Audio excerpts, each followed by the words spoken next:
You have a story, and you want that story to be heard.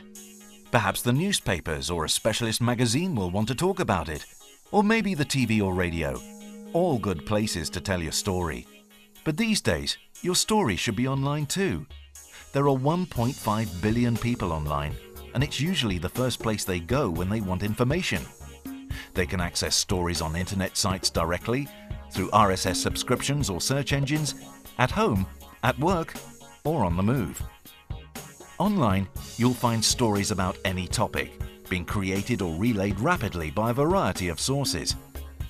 The low cost of publishing online means that as well as journalists, these sources include publishers, aggregators, bloggers, and even consumers themselves. Together, they can take your story to a much wider audience. Journalists might use your story to create an article for editorial news sites viewed by mainstream or specialist readers. If your story is relevant and of sufficient quality, then selective publishers might distribute it to their niche audiences.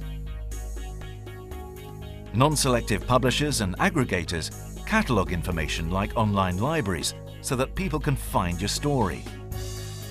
Bloggers talk about topics that interest them, so they might include your story as they network with others and engage in a two-way dialogue with their community.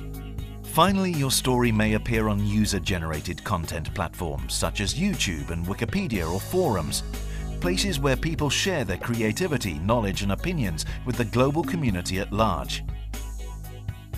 All these different creators, distributors and consumers are able to tell their stories through a variety of media, words, images, audio and video, and respond to stories being told by each other, bouncing ideas in many different directions and often in unpredictable ways.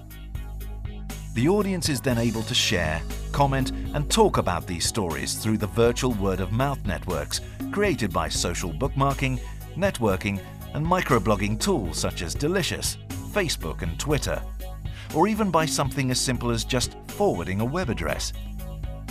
The influence of your story can then be measured easily. There are many low-cost ways you can do this in the online world, such as the coverage you achieve, visits to your website, or the number of people talking about it. And unlike traditional media, where your story is often told only once, online, the influence of your story will be multiplied, as it will be found through search engines long into the future. The online media, influencing people across the world, today, tomorrow, and forever.